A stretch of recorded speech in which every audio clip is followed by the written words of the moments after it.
আসসালামু আলাইকুম, স্বাগত জানাচ্ছি চ্যানেল 24 এর সাপ্তাহিক স্বাস্থ্য বিষয়ক বিশেষ অনুষ্ঠান সুস্বাস্থ্য প্রতিদিনে। আপনাদের সাথে আজকে আমি আছি ডক্টর সানজির হাওলাদার। অনেকেই বলে থাকে যে আমরা কিছুই খাই না বা কিছুই আমরা করছি না, তাও আমাদের ওজন বাড়ছে, কোনো কিছু করেই ওজন কিন্তু কমছে না। আসলে সমস্যাটা কি বা এর সমাধানই বা কি, আজ আমরা আলোচনা করব এই বিষয়টি নিয়ে। আমরা স্বাগত জানাচ্ছি ডক্টর মাজহারুল হক তানিমকে আমাদের সুস্বাস্থ্য প্রতিদিন স্টুডিওতে আসার জন্য। কেমন আছেন আপনি? আলহামদুলিল্লাহ, ভালো। আসলে ওবেসিটিটা কি, আমরা এটা বলতে কি বুঝি? জি, খুবই সুন্দর প্রশ্ন। আপনি জানেন আমরা অবেস বা অতিরিক্ত ওজন বলে থাকবো যখন কারো বিএমআইটা হচ্ছে বডি মাস ইন্ডেক্স। এটা আমরা ক্যালকুলেশন করি ওনার ওয়েটটা কেজি এককে, ওজনটা কত আছে এবং হাইটটা ওনার মিটারে কত আছে। এটা হচ্ছে কেজি পার মিটার স্কোয়ার ইউনিটে আমরা প্রকাশ করে থাকি। কারো বিএমআই যদি 30 কেজি পার মিটার স্কোয়ারের বেশি হয়, এটাকে আমরা বলবো অবেসিটি। আর কারো যদি 25 কেজি পার মিটার স্কোয়ারের বেশি হয়, সেটাকে আমরা বলবো ওভারওয়েট অথবা অতিরিক্ত ওজন। তবে এশিয়ান বা বাংলাদেশিদের জন্য সেটা 23 কেজি পার মিটার স্কোয়ারের বেশি হলে বিএমআই, আমরা সেটাকে ওভারওয়েট বা অতিরিক্ত ওজন বলে থাকি। আচ্ছা, ধন্যবাদ আপনাকে। আচ্ছা, আমরা অনেকেই কিন্তু বলে থাকে যে আমি কিন্তু কিছুই খাচ্ছি না বা কিছুই খাই না, তারপরও আমার ওজন বাড়ছে, বা আমি আবার অনেকেই বলে যে আমি অনেক খাই কিন্তু তার ওজন কিন্তু বাড়ছে না। এই তফাৎটা আসলে কেন? জি, আপনি জেনে থাকবেন যে ওজন বাড়ার বা ওজন কমার পিছনে হরমোনাল কিছু কারণ থাকে। থাইরয়েড নামে একটি হরমোন আছে। যাদের এই থাইরয়েড হরমোনের ঘাটতি থাকে বা হাইপোথাইরয়েডিজম থাকে, তারা কিন্তু বেশি খাবার না খেলেও বা কম খেলেও ওজন বেড়ে থাকে। অনেক সময় আমাদের কাছে রোগীরা এসে বলে আমি শুধু পানি খেলেও মনে হচ্ছে আমার ওজন বাড়ছে, এরকম একটি অবস্থা। আর কারো যদি এই থাইরয়েড হরমোন আধিক্য থাকে বা হাইপারথাইরয়েডিজম থাকে, তাহলে কিন্তু উনি খাবার পর্যাপ্ত খেলে ওনার ওজন কমে যেতে পারে। হ্যাঁ, আমি বলতে চাচ্ছি যে ওজন বাড়ার এবং কমার পিছনে কিছু হরমোনাল কারণ থাকে, যেমন থাইরয়েড হরমোন একটি, এছাড়া কর্টিসল নামে একটি হরমোন আছে বা যেটাকে স্ট্রেস হরমোন বলে থাকি আমরা, সেটির কারণেও কিন্তু আপনার ওজন বাড়তে পারে। এছাড়া বাচ্চাদের ক্ষেত্রে কিছু সিন্ড্রোমিক ডিজিজ আছে, যেমন নেফ্রোটিক সিনড্রোম, প্রাডারুলি সিনড্রোম। সেই রোগগুলো যদি কারো থাকে, তাহলে আপনি যেটা বললেন খাবার আমি কম খাচ্ছি তবু আমার ওজন বাড়ছে, সেই ঘটনাটি হতে পারে। এছাড়াও কিছু ওষুধপত্র আছে, যেমন স্টেরয়েড জাতীয় ওষুধ, এছাড়া অ্যান্টিসাইকোটিক, অ্যান্টিডিপ্রেসেন্ট ওষুধ যারা খাচ্ছে, রোগীদের ভাষায় ঘুমের ওষুধ বা টেনশন কমার ওষুধ, সেগুলোও কিন্তু ওজন বাড়িয়ে থাকে।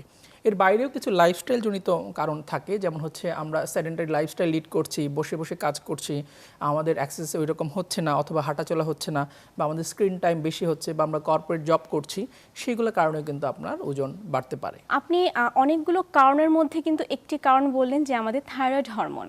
তো থাইরয়েডের সমস্যায় ভুগছে এমন অনেকেই কিন্তু আমরা খুব পেয়ে থাকি।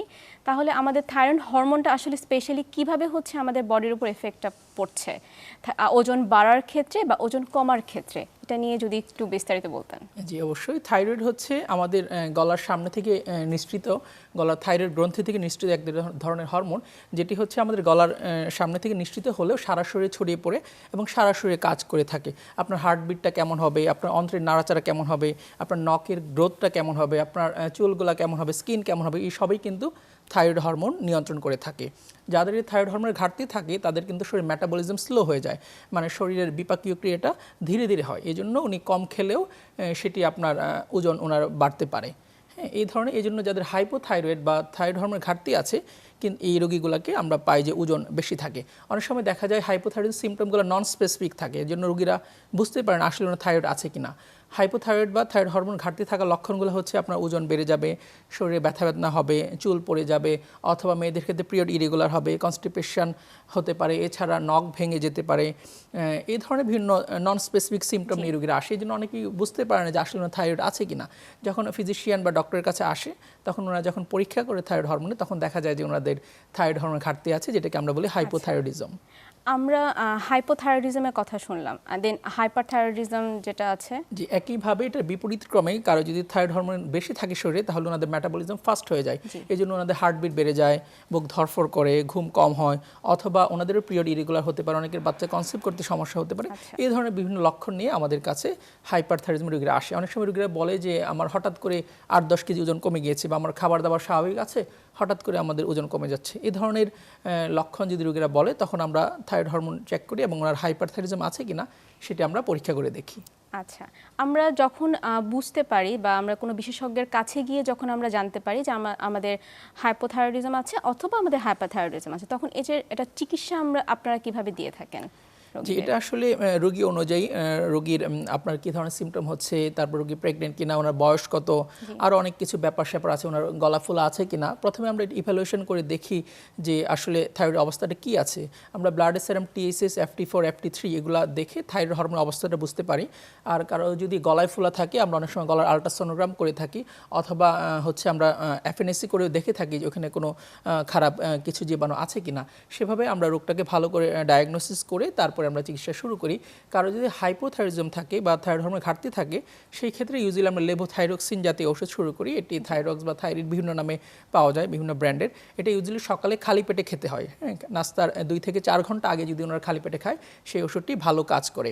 আরেকটু ব্যাপার স্যাপার থাকে যে থাইরয়েড কারো হলে বা হাইপোথাইরয়েডিজম হলে ওনারা কী ধরনের খাবার দাবার খাবে, রোগীরা অনেক সময় আমাদের জিজ্ঞেস করে। তখন আমরা বলি ক্যাবেজ জাতীয় যে খাবার আছে, ফুলকপি, বাঁধাকপি, লেটুস পাতা, সেগুলো হচ্ছে র বা কাঁচা অবস্থায় খাওয়া যায় না, কারণ এই খাবারে কিছু রেস্ট্রিকশন কিন্তু চলে আসছে। জি জি, এটার ক্ষেত্রে হ্যাঁ, সেই ক্ষেত্রে হচ্ছে আপনার এই ক্যাবেজ জাতীয় ফুলকপি, বাঁধাকপি, এগুলোতে গয়ট্রোজেন নামে একটি উপাদান থাকে যেটি থাইরয়েড হরমোন সিনথেসিসে আপনার বাধা দিয়ে থাকে। এই জন্য আমরা বলি যে ক্যাবেজ জাতীয় খাবার আপনার কম খাবেন বা খাবেন না, কাঁচা খাবেন না। অনেক সময় দেখা যায় বিভিন্ন রেস্টুরেন্টে সেগুলো কাঁচা অবস্থায় দেওয়া হয় এবং এগুলো বেশি পরিমাণে খেলে আপনার থাইরয়েডের সমস্যাটা বাড়তে পারে।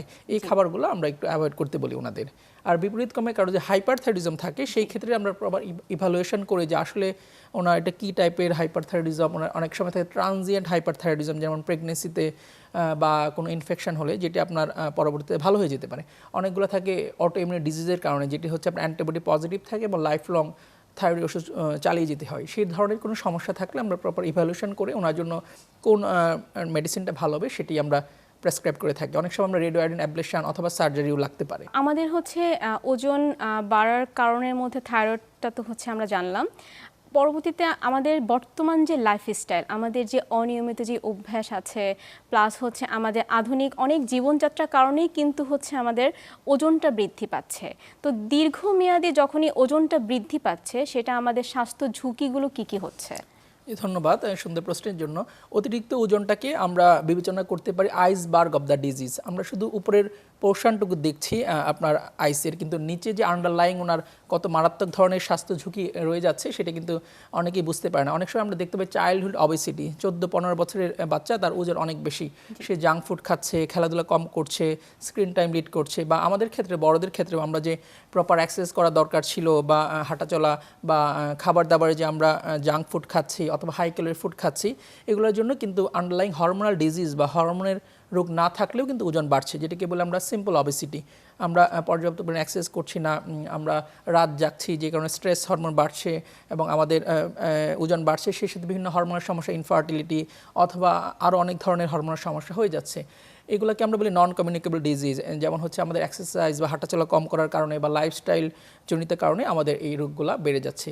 তাহলে হরমোনাল কারণ না থাকলেও কিন্তু ওজন বেড়ে যেতে পারে। তা আমাদের অনিয়মিত অভ্যাসের মধ্যে কিন্তু খুবই কমন একটা জিনিস হচ্ছে আমাদের ঘুম, অনিয়মিত ঘুম এবং হচ্ছে আমাদের স্ট্রেস, যেটা আমাদের আধুনিক জীবনযাত্রার সাথে কিন্তু খুবই কানেক্টেড। তো এই দুটো জিনিস কিন্তু আমাদের ম্যাক্সিমাম মানুষের মধ্যেই আমাদের খুবই কমন। তো এটা কতটুকু প্রভাব ফেলছে ওজন বৃদ্ধির ক্ষেত্রে? জি অবশ্যই। আপনি জেনে থাকবেন যে আমরা যদি বেশি রাত জাগি বা রাতে আমরা কম ঘুমাই, অনেকে দেখা যাচ্ছে লেট নাইটে ঘুমাচ্ছে, বেশি সকালবেলা বা দিনের বেলা বেশি করে ঘুমাচ্ছে। এই বেশি করে রাত জাগলে কিন্তু আমাদের বায়োলজিক্যাল ক্লকটা চেঞ্জ হয়ে যায়, যে আমাদের হরমোনাল রেগুলেশন, তারপরে আমাদের স্ট্রেস বা সেইগুলা কিন্তু চেঞ্জ হয়ে যায়। আমরা যদি বেশি রাত জাগি, সেই ক্ষেত্রে দেখা যায় আমাদের স্ট্রেস হরমোন কর্টিসল বেড়ে যাচ্ছে, আমাদের সেক্সুয়াল ফাংশন হ্যাম্পার হচ্ছে, আমাদের টেস্টোস্টেরন কমে যাচ্ছে, সেই জন্য ইনফার্টিলিটি, ইরেকটাইল ডিসফাংশন, এই ধরনের বিভিন্ন সমস্যা হচ্ছে। এই রাত জাগা বা বেশি রাত করে ঘুমানো এবং দিনের বেলা বেশি ঘুমানো, সেটাও কিন্তু আপনার ওজন বেড়ে যাওয়ার একটি কারণ। আপনি জেনে থাকবেন যে বেশি রাত জাগলে অথবা হাঁটাচলা কম করলে ইনসুলিন রেজিস্ট্যান্স বেড়ে যায়। এই জন্য অবেসিটি, সেই সাথে ঘাড়ে কালো দাগ অথবা মেয়েদের ক্ষেত্রে পিরিয়ড ইরেগুলার হওয়া বা PCOS, বিভিন্ন ধরনের সমস্যা হচ্ছে, এমনকি ডায়াবেটিসও বেড়ে যাচ্ছে এই কারণগুলোর জন্য। এই যে হচ্ছে আমাদের ওজনটা বেড়ে যাচ্ছে এবং যেটা নিয়ে আসলে অনেকেই বর্তমান সময়ে কিন্তু খুব কনসার্ন, এবং তারা যেটা করে যে হচ্ছে ওজনটা নিয়ন্ত্রণের জন্য ঘরে বসে নিজ থেকে হয়তো ডায়েট প্ল্যান ফলো করে, বা অনেকে এমনও দেখা যাচ্ছে যে সে হয়তো কোনো নিয়মকানুন ফলো করছে না, সে না খেয়ে থাকছে সারাদিন। তো আসলে ঘরোয়া কি উপায় হতে পারে যাতে আমরা ওজনটাকে কন্ট্রোলে আনতে পারি, বা কতটুকু সেটা স্বাস্থ্যসম্মত যেটা আমরা নিজ থেকে ফলো করি? জি, খুবই সুন্দর প্রশ্ন। অনেকে দেখা যায় যে নিজ থেকে আপনারা বিভিন্ন ডায়েট ফলো করছে অথবা ফাস্টিং করছে বা না খেয়ে থাকছে বা প্রপার ডায়েট করছে না। ডায়েট মানে যে না খেয়ে থাকা এরকম না। ডায়েট মানে হচ্ছে একটা সায়েন্টিফিক উপায়ে আপনার খাবার দাবারটা কন্ট্রোল করতে হবে, যেখানে আপনার কার্বোহাইড্রেটটা কম থাকবে, প্রোটিন অথবা ভেজিটেবল সেগুলো বেশি থাকবে। সেই ঘরোয়াভাবে নিজে নিজে দেখা যায় যে আপনার ওজন কমাতে গিয়ে বা বিভিন্ন সোশ্যাল মিডিয়াতে চটকদার বিজ্ঞাপন দেখে ওজন কমানোর বিভিন্ন স্লিমিং টি, স্লিমিং কফি অথবা বিভিন্ন ক্রাশ ডায়েট দেখে সেগুলো ফলো করতে গিয়ে আপনারা স্বাস্থ্য ঝুঁকিতে পড়ছে। এই জন্য আমি বলবো যারা ওজন কমাতে চান আপনারা বিশেষজ্ঞ চিকিৎসক অথবা নিউট্রিশনিস্ট অথবা হরমোন বিশেষজ্ঞের তত্ত্বাবধানে থেকে বৈজ্ঞানিক উপায়ে আপনারা ওজন কমানোর চেষ্টা করেন। যদি হচ্ছে আমি এই ঘরোয়া পদ্ধতিতে ডায়েট করা বলি, তার মধ্যে কয়েকটা কমন, যেটা হচ্ছে intermediate fasting, detox water dieting, তারপর অনেক হচ্ছে ওয়াটার ফাস্টিংটা করে থাকি। এগুলো কি আসলে আমাদের বডির জন্য বেনিফিশিয়াল কিছু, নাকি আমাদের বডিতে হার্ম করছে এটা? জি, ধন্যবাদ। আমরা যে ইন্টারমিডিয়েট ফাস্টিং অথবা আপনারা পুরা ফাস্টিং থেকে যে বা ডিটক্স ওয়াটার খাওয়া বললেন, সেগুলো কিন্তু আমরা এন্ডোক্রাইনোলজিস্টরা ফলো করি না। আমরা বলি যে আপনি অল্প অল্প করে খাবেন, যেখানে কার্বোহাইড্রেটটা কম থাকবে। হ্যাঁ, আপনি যদি লং টার্ম না খেয়ে থাকেন, সেটি আপনার অল্প সময়ের জন্য সাময়িক আপনার বেনিফিট দিতে পারে বা সাময়িক সময়ের জন্য আপনার ওজন কমাতে পারে, কিন্তু সেটি আপনার স্বাস্থ্যের উপর কিন্তু বিরূপ প্রভাব ফেলতে পারে। আপনি আরও জেনে থাকবেন অনেকে কিটো ডায়েট করে থাকে, যেখানে কার্বোহাইড্রেট একেবারেই বাদ দিয়ে দেয়, সেখানে ওনারা প্রোটিন বেশি করে খাচ্ছে বা ফ্যাট বেশি করে খাচ্ছে। সেটি খাওয়ার জন্য কিন্তু ওনাদের হচ্ছে আপনার কিডনির উপর অনেক সময় চাপ বেশি পড়ে। বিশেষ করে ডায়াবেটিক পেশেন্টদের আপনারা জানেন কিডনি একটু দুর্বল থাকে এমনিতে, তারা যদি কিটো ডায়েট করতে যায়, সেই ক্ষেত্রে আমরা অনেক সময় দেখা যায় শরীরে হচ্ছে কিটো অ্যাসিডোসিস হচ্ছে বা বডিতে কিটোন বডি বেড়ে যাচ্ছে, এবং ওনারা অনেক সময় আমাদের কাছে অজ্ঞান হয়ে বা বিভিন্ন খারাপ অবস্থা নিয়ে আসছে। এই জন্য অবশ্যই বিশেষজ্ঞ চিকিৎসকের পরামর্শ ছাড়া এরকম ফাস্টিং করা যাবে না, কোনো ধরনের ডায়েট ফলো করা যাবে না। তবে আপনি যেটা বললেন যে আমাদের যে চটকদার যে বিজ্ঞাপন, যেটা খুবই কমন এখন ডিজিটাল মিডিয়াতে আমরা দেখতে পাই, বিভিন্ন ধরনের ডায়েট টি সাজেস্ট করছে বা অনেক ধরনের ড্রিঙ্ক সাজেস্ট করছে, এবং এগুলো কিন্তু সবাই মানে একদম গণহারে কিনছে এবং খাচ্ছে, আবার ওয়েটও কিন্তু জি আবার প্রতারিত হচ্ছে, কিন্তু ওয়েটও কিন্তু লুজ হচ্ছে। বাট এটা কিন্তু আমাদের বডির উপরে কতটা এফেক্ট ফেলছে, আমাদের বডি অর্গানের উপরে? জি, এগুলো আসলে কোনো অথেন্টিক ডাটা বা সেফটি ডাটা এগুলো নেই। আমরা বিশেষজ্ঞ চিকিৎসকরা যেগুলো প্রেসক্রাইব করে থাকি, সেগুলো কিন্তু ট্রায়াল হয়ে আস্তে আস্তে আমরা বলি এভিডেন্স বেসড মেডিসিন, যে সেটা আসলে কাজ করবে কিনা, ওনাদের স্বাস্থ্য ঝুঁকি আছে কিনা, ওনাদের কোনো হার্মফুল ইফেক্ট পড়বে কিনা, সেগুলোর ডাটা আপনার হয়ে পাবলিশড হয়ে অ্যাপ্রুভাল হয়ে তারপরে আসে। কিন্তু সোশ্যাল মিডিয়াতে যেগুলো পাওয়া যায় সেগুলোর কিন্তু কোনো সেফটি ডাটা নেই, আপনার কিডনির উপর খারাপ প্রভাব ফেলছে কিনা, লিভারের উপর খারাপ প্রভাব ফেলছে কিনা, অথবা অনেক সময় সেগুলোতে কিছু হার্বাল প্রোডাক্ট দেওয়া থাকে যেগুলো আপনার হরমোনাল ডিজিজ করতে পারে। এই জন্য আসলে সেগুলা বিশেষজ্ঞ চিকিৎসকের পরামর্শ ছাড়া নেওয়া উচিত না। আচ্ছা, নিত্যদিনের যে আমাদের লাইফস্টাইল, কিভাবে আমরা জাস্ট এই লাইফস্টাইলটাকে একটু চেঞ্জ করে আমাদের এই ওজনটাকে আমরা নিজেদের মধ্যে কন্ট্রোলে আনতে পারি? সেই ক্ষেত্রে আমাদের যেটি করতে হবে, আমাদের খাবার দাবারে কিছু চেঞ্জ করতে হবে। আমাদের প্রসেস ফুড বা বাইরের খাবার বা হচ্ছে হাই ক্যালোরি ফুড যেগুলো আছে, যেগুলো সহজে ওজন বাড়ায়, সেগুলো আমাদের খাওয়া যাবে না। আমাদের রাতে একটু তাড়াতাড়ি ঘুমানোর চেষ্টা করতে হবে, এবং যারা স্মোকিং, অ্যালকোহল পান করে থাকেন সেগুলো হচ্ছে আপনার বাদ দেওয়ার চেষ্টা করতে হবে। এবং যারা আমরা সেডেন্টারি লাইফস্টাইল অথবা অফিস ওয়ার্ক করছি, আমাদের এই অফিসের মানে এনভায়রনমেন্ট অথবা আমাদের কর্মক্ষেত্রটা এমন হতে হবে যে আমাদের কিছু ব্যায়াম করার বা কিছু অ্যাক্সেস করার স্পেস দিতে হবে বা সময় দিতে হবে, যে আপনি কাজের ফাঁকে একটু হেঁটে আসলেন, অথবা একটু আপনি লিফট না ব্যবহার করে সিঁড়ি ব্যবহার করলেন, বা আপনার অফিসের পাশে একটু অ্যাক্সেস করার স্পেস থাকতে পারে, জিম থাকতে পারে, এখানে আপনি অফিসের ফাঁকে 15-20 মিনিট অ্যাক্সেস করে আসলেন। এই ধরনের বিভিন্ন সুবিধা যদি আমাদের দেওয়া হয়, অথবা আমাদের লাইফস্টাইলে যদি আমরা চেঞ্জ করি, বা আমাদের যে স্কুল কলেজগুলো যেগুলো হবে সেখানে একটু খেলার জায়গা থাকতে হবে, অথবা বাচ্চাদের হচ্ছে আমরা স্ক্রিন টাইম কমিয়ে দিয়ে ওনাদের খেলাদের প্রতি বাচ্চাদের উদ্বুদ্ধ করতে হবে যে তোমরা বিকালে মাঠে যাও, তোমরা খেলাধুলা করো।